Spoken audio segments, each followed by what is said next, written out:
हाँ जी, तो आज चित्रकला को कंक्लूड करते हैं अपने। हमने दो पढ़ ली, मेवाड़ और मारवाड़। आज बाकी वाली दो पढ़ लेते हैं, ढूंढाड़ और हाड़ौती। ढूंढाड़ में मैंने आपको 4 पार्ट बताए थे, आमेर या जयपुर का 2, एक अलवर, एक शेखावाटी और एक उनियारा। आज पहले आमेर और जयपुर वाली पढ़ते हैं। आमेर का 2 या इसको अपने जयपुर भी कह सकते हैं, है ना, क्योंकि पहले राजधानी आमेर थी और बाद में राजधानी कहाँ आ गई थी, जयपुर आ गई थी। तो पहले वो आमेर में बन रहे थे चित्र, फिर कहाँ बनने लग गए, जयपुर।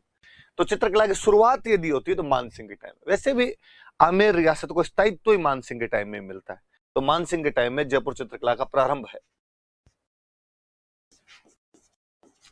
मुगलों के साथ में बहुत अच्छे रिलेशन थे। अकबर ने महाभारत का फारसी में अनुवाद करवाया था, और महाभारत का जो पर्शियन ट्रांसलेशन है उस बुक का नाम है रज्मनामा।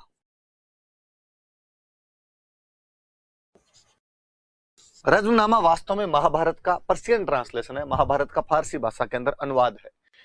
अकबर ने करवाया था यह अनुवाद। रज्मनामा का मतलब होता है युद्धों की पुस्तक। तो आपने देख लो भाई, महाभारत क्या है, युद्ध की पुस्तक ही है, तो रज्मनामा मतलब युद्धों की पुस्तक है, बुक ऑफ वॉर होती है। अब जब रज्मनामा बनवा रहे थे, अनुवाद करवा रहे थे महाभारत का, तो कहा इसके चित्र कौन बनाएगा? मानसिंह ने कहा सब मैं बनवा दूं। तो रज्मनामा में 169 चित्र बने हुए, 169 चित्र बने हुए, और ये सारे के सारे आमेर के चित्रकारों ने बनाए थे। तो एक तो ये याद रखना है कि भाई रज्मनामा का जो चित्रण है वो आमेर के चित्रकारों द्वारा किया गया था।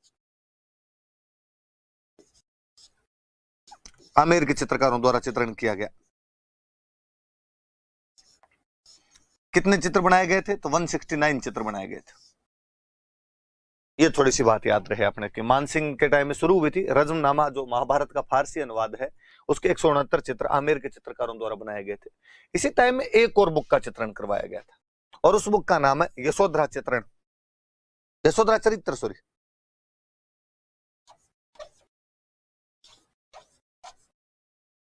यशोधरा चरित्र नाम की एक बुक थी, इसके चित्र भी इसी के टाइम में बनाए गए थे। कुछ भित्ति चित्र बने, जैसे एक तो बैराट का मुगल गार्डन, बैराट जो है उसके मुगल गार्डन के भित्ति चित्र,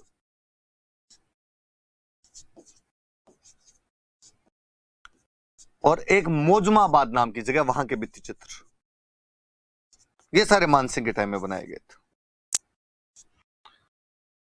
तो आमेर की चित्रकला मानसिंह के टाइम में शुरू होती है। महाभारत के फारसी अनुवाद रज्मनामा के 169 चित्र आमेर के चित्रकारों द्वारा बनाए गए थे। यशोधरा चरित्र नामक पुस्तक का चित्रण किया गया था। बैराट का मुगल गार्डन और मौजमाबाद के भित्ति चित्र भी इसी टाइम बनाए गए थे। मिर्जा राजा जयसिंह की एक रानी हुआ करती थी, चंद्रावती। भगवान कृष्ण की बहुत बड़ी भक्त थी, इसलिए इसके लिए भगवान कृष्ण के चित्र बनाए गए थे। चंद्रावती के लिए श्री कृष्ण चित्र बनाए गए थे, राधा कृष्ण के चित्र बने थे। वेली, कृष्ण रुक्मणी री, रसिक प्रिया, जिन जिन किताबों में राधा कृष्ण का जिक्र था, वो चित्र इनके टाइम में, मिर्जा राजा जयसिंह के टाइम में बने थे। इन्हीं के टाइम में चूंकि दरबारी थे बिहारी जी, तो बिहारी जी की किताब बिहारी सतसई का भी चित्रण किया गया।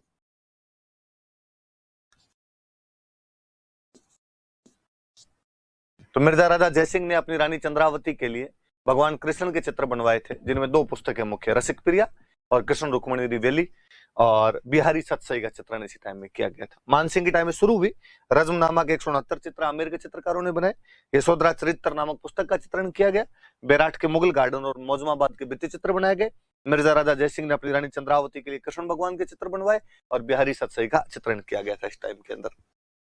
ये पढ़ेंगे हम, ये चीजें हुई इस टाइम में। तो फिर एक बड़ा राजा आ गया आपके सवाई जयसिंह। सवाई जयसिंह के टाइम में मेरा आपको बताया हुआ है कि सवाई जयसिंह ने सूरत खाना का निर्माण करवाया था। पढ़ा था मैंने, ये आपको हिस्ट्री में पढ़ा दिया था। और यहाँ सूरत खाना के अंदर चित्र बनते थे, लघु चित्र बनाए जाते थे, छोटे छोटे से चित्र। मुझे याद है 2013 में तो क्वेश्चन ये था, आमेर रियासत का वह स्थान जहां चित्र और लघु चित्र बनाए जाते थे क्या कहलाता था? तो सूरत खाना कहलाता था। सवाई जयसिंह ने 36 कारखाने लगवाए थे अलग अलग चीजों के, उनमें से एक कारखाना ये सूरत खाना था जहां पे चित्र बनाए जाते थे। सवाई जयसिंह के टाइम में ये याद रखना। ईश्वरी सिंह के टाइम में एक बड़ा जोरदार चेंज हुआ। ईश्वरी सिंह के टाइम में आदमकद चित्र बनने शुरू हुए, पोर्ट्रेट पेंटिंग, आदमकद चित्र मतलब पूरे आदमी के कद के, पूरे नक्सिक। इससे पहले के आप पुराने चित्र देखेंगे वो 45 डिग्री एंगल है, मतलब इतना इतना, एक साइड की मूछ है, एक साइड का कान है, एक साइड की आंख है, पूरा चित्र नहीं बना करता था। ये आमेर के ही चित्रकार थे जिन्होंने पूरे चित्र बनाने शुरू किए थे। और ये जो चित्रकार था इसका नाम था साहिब राम।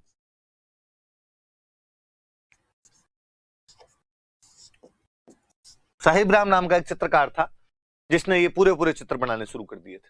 तो आदम का चित्रण किसके टाइम में शुरू हुआ? तो ईश्वरी सिंह के टाइम में शुरू हुआ। किसके द्वारा शुरू किया गया? तो साहिब राम के द्वारा शुरू किया गया। क्या बनाएगा? तो राजाओं के चित्र बनाएगा। तो राजाओं के चित्र बनाए थे उसने। ये थोड़ा सा याद रहे।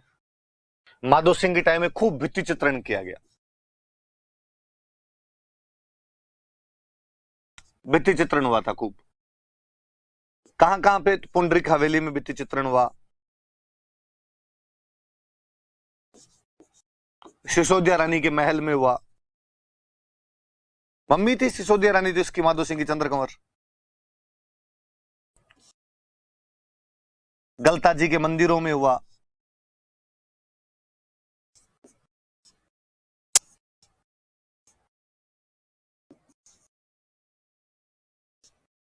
यहां पर भित्ति चित्रण किया गया था। पुंडरीक हवेली में किया गया, गलता जी के मंदिरों में किया गया और सिसोदिया रानी के बाग के अंदर किया गया। प्रताप सिंह का टाइम स्वर्ण काल था। ये बातें भी मैं हिस्ट्री में बता चुका हूं। इस बंदे के टाइम में जयपुर में चित्रकला स्कूल बनाई गई थी।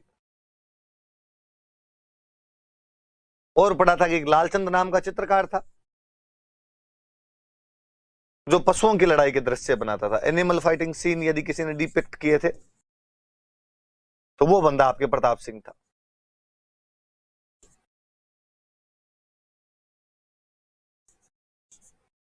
पशुओं की लड़ाई के दृश्य बनाया करता था। प्रताप सिंह का समय जयपुर चित्रकला का स्वर्ण काल था। चित्रकला स्कूल की स्थापना की थी। लालचंद नामक चित्रकार पशुओं की लड़ाई के दृश्य बनाता था।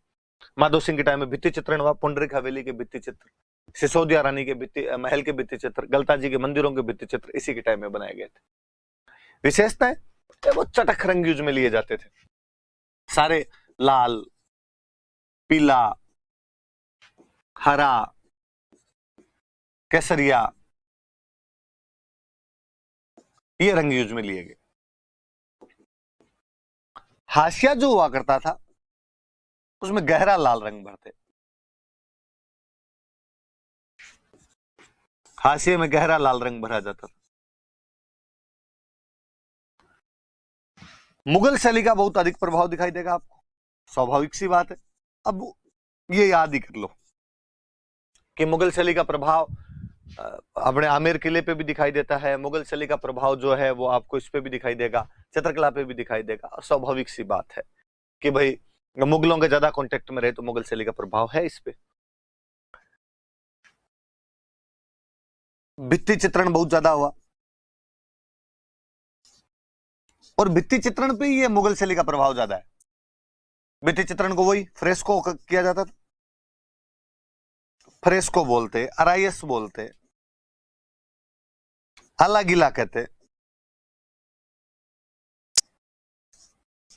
मोराकसी कहते।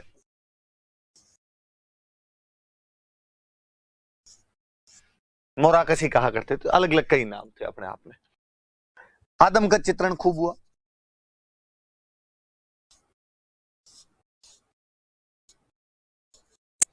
गार्डन खूब बनाए गए। हाथी जब आमेर में ही थे, हाथी गांव यहीं पे है, तो हाथियों का चित्रण खूब किया गया।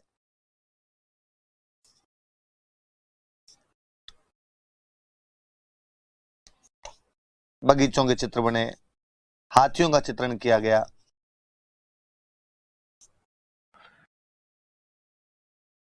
पुरुषों के जो चेहरे, ये यहाँ की चित्रकला थी जिसमें पुरुषों के चेहरे दाढ़ी मूछ विहीन है।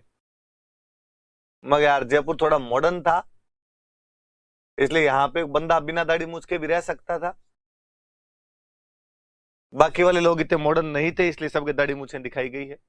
इसका मतलब जयपुर शुरुआत से ही शहर था, यहाँ पे ऐसे परिवर्तन किए जा सकते थे। तो लाल, पीला, केसरी और हरे रंग का यूज ज्यादा लिया गया। हाशिए में गहरा लाल रंग भरा जाता था। मुगल शैली का प्रभाव सर्वाधिक है इस पर। भित्ति चित्रण बहुत ज्यादा किया गया, इसे फ्रेस्को, अराइस, आला गीला, मोराकसी कहते थे। आदमकद चित्रण खूब सारा हुआ। उद्यानों का चित्रण किया गया, हाथियों का चित्रण किया गया। पुरुषों के जो चेहरे हैं वो आपके बिना दाढ़ी मूछ के दिखाए गए। चित्रकार कौन कौन थे, नाम लिखे हुए खूब सारे आपके। रामजी दास थे, कुशला था, लालजी थे, मोहम्मद था, गोपाल था, उदय था, हुक्मा, जीवन, राम सेवक, चिमना, खूब सारे चित्रकार हुए थे भाई यहाँ पे, तो याद रखें आप।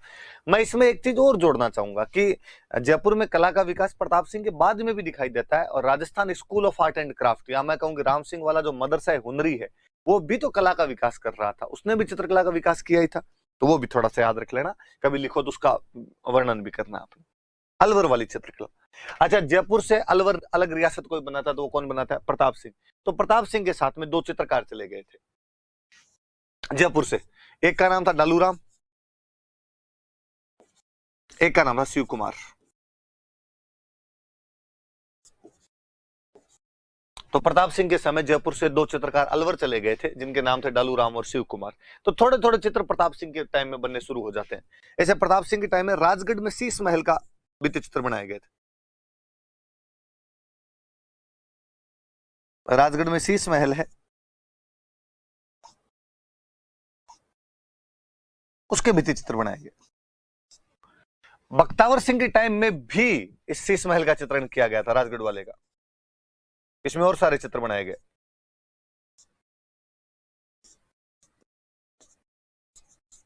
शीश महल का चित्रण किया गया था। फिर बख्तावर सिंह के टाइम में सबसे जोरदार चित्र तो वो है जिसमें बख्तावर सिंह खुद नाथों के साथ बैठा हुआ है, फकीरों के साथ बैठा हुआ है, सन्यासियों के साथ बैठा हुआ है।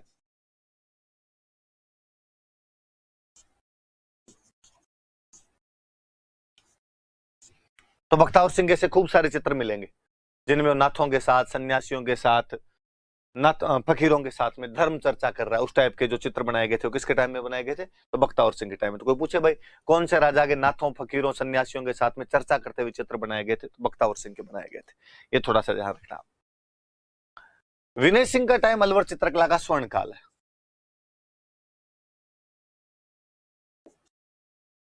और मैं यदि कहूं कि विनय सिंह का अलवर के चित्रकला में वही स्थान है जो मुगल चित्रकला में अकबर का। अकबर ने जिस प्रकार मुगल चित्रकला को प्रमोट किया था उसी प्रकार अलवर चित्रकला को यदि कोई प्रमोट करने वाला बंदा था तो वो विनय सिंह था। एक बुक हुआ करती थी गुलिस्तां, उसका चित्रण करवाया था इसने।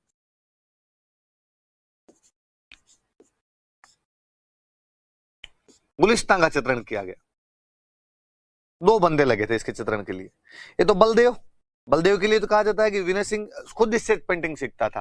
ये गुलाम अली कहते इस पेंटिंग बनवाने पे, इस गुलिस्तां के चित्रण में 1 लाख रुपए खर्च करवाए थे। ये गुलिस्तां वास्तव में जो बुक थी शेख सादी की पुस्तक थी। तो शेख सादी की पुस्तक गुलिस्तां का चित्रण करवाया गया था। चित्रण करने वाले थे बलदेव और गुलाम अली। विनय सिंह के टाइम में इसका चित्रण करवाया गया था।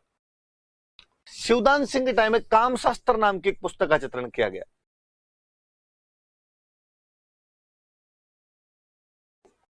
कामशास्त्र का चित्रण हुआ। फिर शिवदान सिंह के टाइम के सबसे अच्छे चित्र है जिनमें नफीरी वादन किया जा रहा है। नफीरी सहनाई को ही कहते हैं अपने। तो नफीरी वादन चित्रण यदि किसी के टाइम में होता, बस सहनाई बजाते हुए चित्र जो बनाए गए थे, तो वो भी आपके किसके टाइम में बनाए गए थे? तो शिवदान सिंह के टाइम में बनाए गए थे। तो विनय सिंह का टाइम स्वर्ण काल है। शेख सादी की पुस्तक गुलिस्तां का चित्रण बलदेव और गुलाम अली ने किया था। बलदेव से खुद विनय सिंह जी चित्र बनाना सीखते थे। शिवदान सिंह के टाइम में कामशास्त्र नाम की पुस्तक का चित्रण हुआ और नफीरी वादन चित्रण इनके टाइम में किया गया था। विशेषता है मुगल शैली का प्रभाव है, आमेर शैली का प्रभाव, आमेर से आए थे तो रहना ही था, स्वाभाविक सी बात। ईरानी शैली का प्रभाव,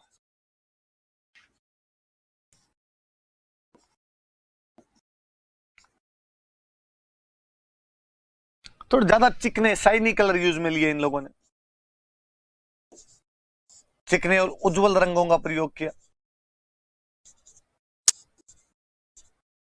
हाशिए में बेल बुंटे बनाते थे ये लोग।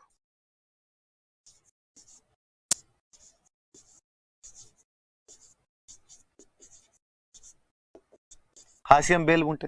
व्यक्तियों की जो शक्ल थी वो आम जैसी शक्ल बनाया करते थे, जैसा आम होता है वैसे मुंह बना दिए जाते थे। आम जैसी शक्ल बनाया करते थे। लघु चित्रण खूब सारा हुआ था। मिनिएचर पेंटिंग, छोटे छोटे ही चित्र, ये खूब सारे बने थे। बख्तावर सिंह के टाइम में खूब सारे लघु चित्रण किया गया था। योगासन चित्रण, योगा करते हुए चित्र, ये खूब सारा किया गया था। और सबसे जोरदार विशेषता, वेश्याओं के चित्र इसी शैली के अंदर बने थे। काम शास्त्र का जो चित्रण है वो इस तरफ इशारा भी करता है। कोई पूछे राजस्थान की चित्रकला, इसमें वेश्याओं के चित्र बनाए गए थे, कौन सी चित्रकला थी? तो अलवर वाली चित्रकला है जिसमें वेश्याओं के चित्र बना दिए गए थे। तो ये थोड़ा सा याद रहे कि मुगल, आमेर और ईरानी शैली का प्रभाव दिखाई देता है। चिकने और उज्जवल रंगों का प्रयोग किया गया। हाशिए में बेल बुंटे बनाए गए। मनुष्य की शक्ल आम जैसी बनाई गई। लघु चित्रण, मिनिएचर पेंटिंग्स खूब सारी हुई। योगा से रिलेटेड चित्र खूब सारे बने। वेश्याओं से रिलेटेड चित्र खूब सारे बने। और ये वाला थोड़ा याद रखना, कोई एग्जाम में पूछ सकता है आपसे। चित्रकारों के नाम, खूब सारे चित्रकार थे वहां पे। शालिग्राम, जमुनादास, नंदराम, छोटेलाल, बक्साराम, राम साहे नेपालिया, राम गोपाल, राम प्रसाद, जगमोहन। ये तो लास्ट में जाके हुए थे आपके जय सिंह के टाइम में।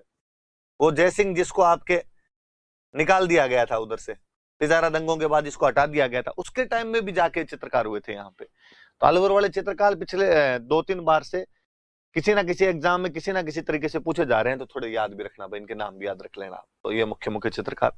एक चित्रकार और इसमें नहीं लिखा, मैं आपको बताऊं, मूलचंद। मूलचंद नाम का चित्रकार था, हाथी दांत पे चित्र बना दिया करता था। मंगल सिंह के टाइम में था, हाथी दांत पर चित्रकारी करता था। राजा हुआ करते थे मंगल सिंह। मंगल सिंह का ही है। मंगल सिंह मैंने शायद बताया होगा, मेयो कॉलेज का पहला विद्यार्थी था। मेयो कॉलेज में सबसे पहला एडमिशन लेने वाला बंदा यही था, मंगल सिंह। उसके दरबार के अंदर मूलचंद नाम का एक चित्रकार था, जो हाथी दांत पर चित्रकारी कर दिया करता था। तो ये भी थोड़ा सा याद रख लेना आप। शेखावाटी चित्रकला में तो सीधे सीधे तो क्या ही बात बताऊं, शेखावाटी की चित्रकला हवेलियों में है। हवेलियों में भित्ति चित्र है, इसलिए शेखावाटी को ओपन आर्ट गैलरी कहते हैं। खूब सारी बातें तो मेरी बताई हुई है। शेखावाटी की हवेलियों में भित्ति चित्र बनाए गए थे, इसलिए शेखावाटी को ओपन आर्ट गैलरी कहा जाता है। नीले रंग का प्रयोग खूब देखने को मिलता है।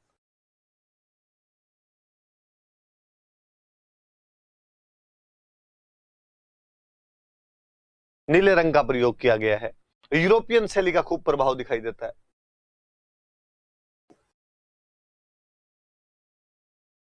अंग्रेजों का प्रभाव है पूरा। यूरोपियन शैली का प्रभाव दिखाई देता है। अब वो भित्ति चित्रों का कोई कंजर्वेशन कर नहीं रहा, उनका संरक्षण किया नहीं जा रहा। फ्रांस का एक बंदा आया था, कोई नादीन ला प्रिंस, फ्रेंच बंदा, एक फ्रांसीसी है। और इस बंदे ने फतेहपुर की हवेलियों के भित्ति चित्रण का संरक्षण किया है। फतेहपुर की जो हवेलियां हैं उनके जो भित्ति चित्र है उनका संरक्षण करने का काम किया है। एक शायद मैं बता चुका था कि उदयपुर वाटी में जोगीदास की छतरी के भित्ति चित्र बहुत अच्छे हैं, जो देवा नाम के चित्रकार ने बनाए थे।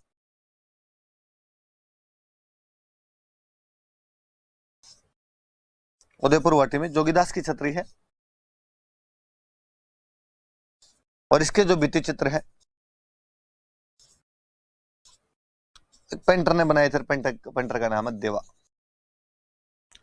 तो शेखावाटी चित्रकला अपने हवेलियों में संरक्षित है, इसलिए शेखावाटी को ओपन आर्ट गैलरी कहा जाता है। उदयपुर वाटी की जोगीदास की छतरी के भित्ति चित्र देवा नाम के चित्रकार ने बनाए। नीले रंग का प्रयोग ज्यादा है, यूरोपियन शैली का प्रभाव अधिक है।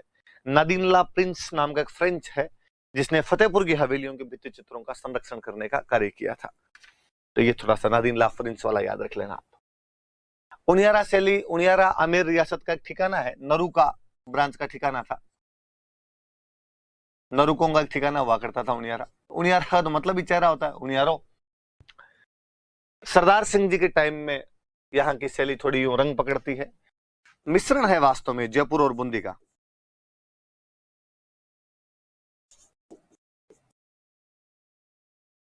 जयपुर और बूंदी का मिश्रण है। चित्रकारों के नाम याद रखना, सरदार सिंह के दरबार में थे वो धीमा, भीम, मीर बख्श, काशी, राम लखन, ये मुख्य मुख्य चित्रकार थे। मीर बख्श का एक बहुत अच्छा चित्र है, राम सीता लक्ष्मण हनुमान, देख लो, बना रहा मीर बख्श है। अपने तो राजस्थान की ज्यादातर पेंटिंग मुस्लिम चित्रकारों की है।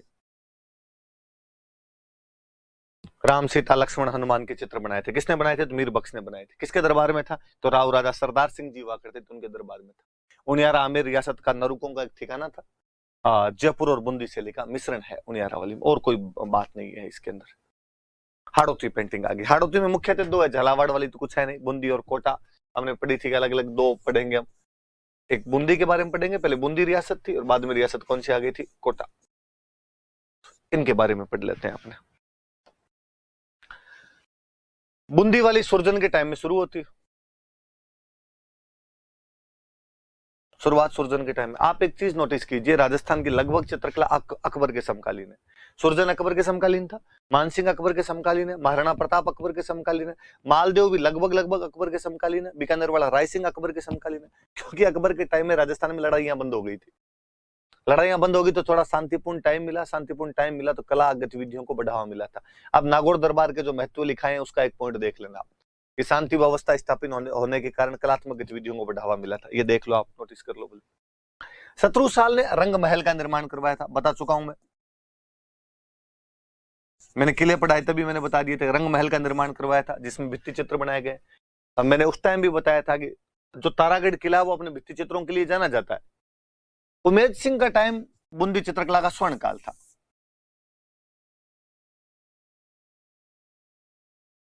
भित्ति चित्र बनाए गए थे, सॉरी वो चित्रशाला बनाई गई थी, और चित्रशाला भित्ति चित्रों का स्वर्ग कहलाता है।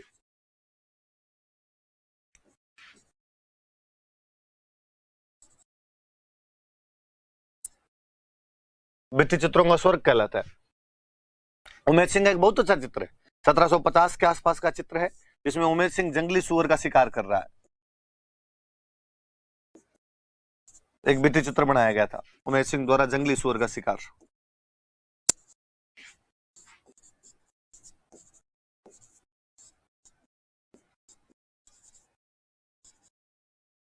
उमेद सिंह क्या कर रहा है? तो जंगली सुअर का शिकार कर रहा है। उमेद सिंह बूंदी वाला है भाई आपके, ये दलेल सिंह उमेद सिंह वाला उमेद सिंह है, दिमाग में रखना। हुंजा घोड़ा था जिसका हमने कभी पढ़ा था इसके बारे में। विशेषताएं, बूंदी वाली पे एक तो मेवाड़ का प्रभाव ज्यादा है,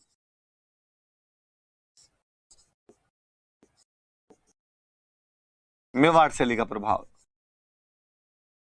फिर बूंदी वाले राजाओं की साउथ में पोस्टिंग की तो दक्षिणी प्रभाव है, दक्षिण शैली का प्रभाव। बेसिकली दो राजा, अनिरुद्ध सिंह और भाव सिंह की पोस्टिंग उधर साउथ में रही थी, तो वो वाला टच आता है अपने आप में। सर्वाधिक प्रकृति चित्रण, पेड़ पौधों के चित्र यदि किसी के अंदर बनाए गए थे तो वो बूंदी वाली में बने थे।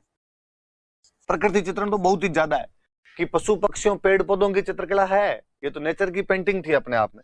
नेचर की पेंटिंग होगी तो हरा रंग अपने आप यूज होगा, हरा था, लाल रंग था, हिंगलू कलर ज्यादा यूज लिया गया।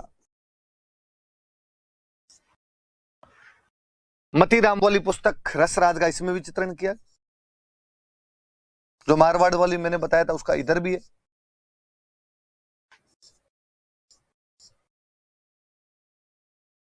मतीराम की पुस्तक रसराज का चित्रण किया गया था इसके अंदर। तो विशेषता है कि मेवाड़ शैली का प्रभाव ज्यादा है, दक्षिणी शैली का प्रभाव है, निरुद्ध सिंह भाव सिंह की पोस्टिंग साउथ में रखी मुगलों ने, प्रकृति का चित्रण ज्यादा किया गया, हरा लाल और हिंगलू रंग ज्यादा यूज में लिए गए। मतीराम की पुस्तक रसराज का चित्रण किया गया, और केले के चित्र खूब सारे बने, खजूर के चित्र खूब सारे बनाए गए, सरोवर के चित्र खूब सारे बनाए गए। ये भी इसकी खूब सारी विशेषताएं थी भाई। चित्रकारों के नाम, सुरजन राजा का नाम भी सुरजन है, एक चित्रकार का नाम भी सुरजन है। राम और किशन दो वैसे याद रह जाएंगे, अहमद और साधु राम। तो बूंदी वाले तो नाम सिंपल से याद भी हो जाते हैं कि सुरजन, रामलाल, किशन, अहमद और साधु राम। कोटा वाली चित्रकला राम सिंह के टाइम में शुरू होती है।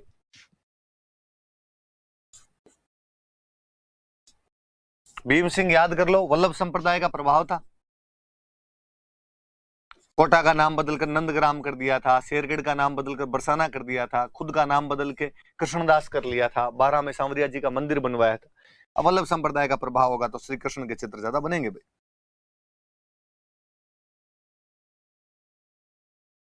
श्री कृष्ण चित्र ज्यादा बनाए गए अपने आप के अंदर।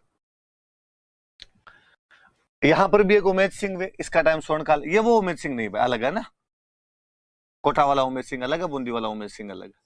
इसका पर दोनों में स्वर्णकाल, उधर बूंदी में भी उमेश सिंह का, इधर कोटा में भी उमेश सिंह नाम का राजा हुआ, इसका स्वर्णकाल है।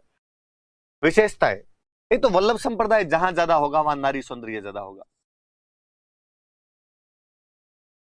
नारी सौंदर्य चित्रण अधिक।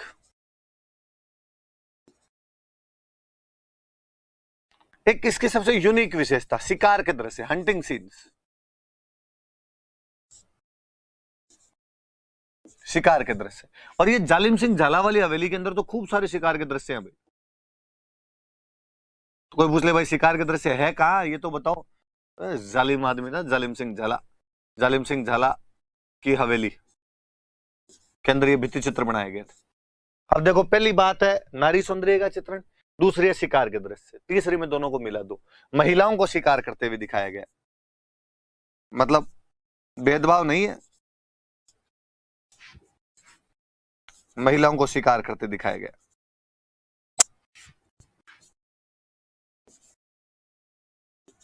और तब मुझे याद आता है कि 1857 की क्रांति में कोटा की छत्राओं ने रामपुरा कोतवाली पर कब्जा कर लिया था।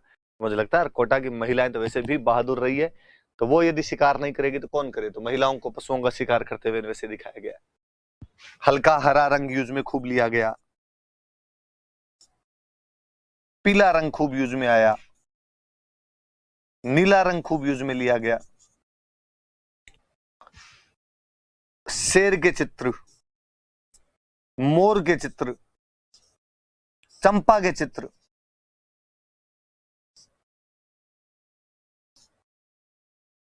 ये खूब सारे बनाए गए। पर सबसे यूनिक विशेषता तो शिकार के दृश्य ही है, ये याद रखना आपने, शिकार वाले दृश्य जो रघुनाथ, गोविंद, डालू, लच्छीराम, नूर मोहम्मद चित्रकार थे। ये जो डालू है इसने रागमाला का चित्रण किया था। याद आना चाहिए कि मेवाड़ में नासिरुद्दीन और साहिबदीन कर रहे थे, इधर आपके जोधपुर में वीर जी कर रहे थे, इधर आपके डालू कर रहा है, तो ये भी थोड़ा याद रहे। ये चित्रकार हो गए मुख्य मुख्य, ये आपकी चित्रकला होगी। कुछ चित्र फिर मैं लाया आपके लिए आज। गोधुली बेला का एक चित्र है जयपुर का। देखिए गोधुली बेला है तो गाय है जो वापस इस टाइम लौट रही है, तो गोधुली, द हॉर ऑफ गोधुली, जयपुर 1780 का नेशनल म्यूजियम नई दिल्ली के अंदर रखा हुआ पेंटिंग। देखना आप गौर से, यहाँ पे मेरे तो क्या ये बड़ा पर्दा होता है, यहाँ पे इतनी मुझे साफ दिखती नहीं है ये पेंटिंग। आपको छोटा ही उस पर एकदम दिखेगा तो आपको ज्यादा साफ दिखेगा, तो आप ढंग से देखना इसको। तो मेरे को वो अलग माइनर चीजें दिख नहीं रही, तो मैं एग्जैक्टली बता नहीं सकता आपको क्या क्या हो रहा है इसके अंदर। मुझे पता है कि ये चित्र उसका है केवल, आप ढंग से देखना इसको। एक चित्र देख कितना अच्छा, 12 मासा का चित्र है बूंदी का। कहते हैं पूरा 12 मासा बना ही बूंदी शैली के अंदर था, बाकी के अंदर पूरे सब के चित्र नहीं है। ये आश्विन महीने का एक चित्र है, आश्विन महीने का चित्र है 12 मासा का, बूंदी में 17वीं सेंचुरी का छत्रपति शिवाजी महाराज वास्तु संग्रहालय मुंबई के अंदर रखा हुआ है। तो ये आप देखना 12 मासा वाला एक चित्र आपको देखने को मिल जाएगा इसके अंदर। एक चित्र है Maharaja Ram Singh first of Kota hunting lion set Mukundgarh, ये देखिए, ये जोरदार सा एक चित्र है जिसके अंदर कोटा के जो महाराजा राम सिंह वो आपके शेर का शिकार कर रहे हैं। मुकुंदगढ़ वाली जो ये मुकुंदरा हिल्स है, मतलब इन मुकुंदरा हिल्स के अंदर तो एक शिकार के दृश्य आ गए, शिकार के दृश्यों की पेंटिंग है अपने। ये अनिरुद्ध सिंह हाड़ा है,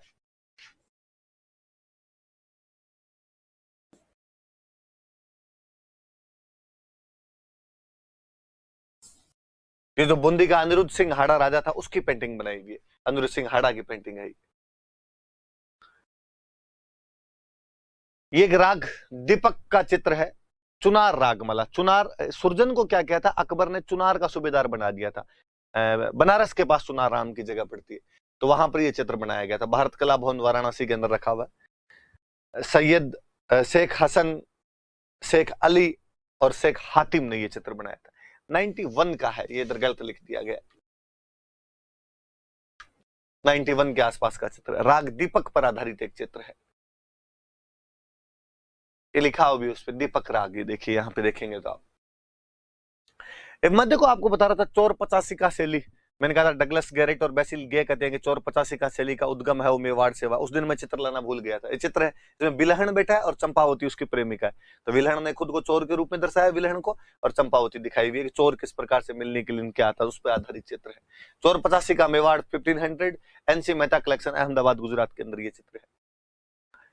एक बहुत अच्छी पेंटिंग है रामायण की, गुमान नाम के किसी चित्रकार ने बनाई थी अपने, जिसमें भगवान राम है जो अपने चित्रकूट के अंदर बाकी फैमिली से मिल रहे हैं और भरत वगैरह राम से मिलने के लिए आए, तो वो कोई अच्छी सी पेंटिंग है। एक और अच्छी पेंटिंग है बीकानेर के अंदर, एक पेंटिंग है नूरुद्दीन नाम का, कोई बीकानेर में पेंटर हुआ था, उसकी पेंटिंग है जिसके अंदर भगवान कृष्ण झूला झूल रहे हैं और राधा जो है नाराज होके बैठी, Radha in sad mood and Krishna swinging. ये भाई आपके मुख्य मुख्य चित्र, आप देखना ढंग से, अच्छे लगेंगे आपको। ये चित्र मैंने आपके लिए किसी कोई एक फाइन आर्ट की बुक आती है, उस बुक के अंदर ये खूब सारी पेंटिंग दी हुई थी, तो वहां से ये कॉपी पेस्ट मारे थे, मगर यार ये तो दिखाए जाए कम से कम आपको। तो आप देखना इन चित्रों को क्या क्या है, ये अपने भाई मुख्य मुख्य चित्रकला के। Thank you.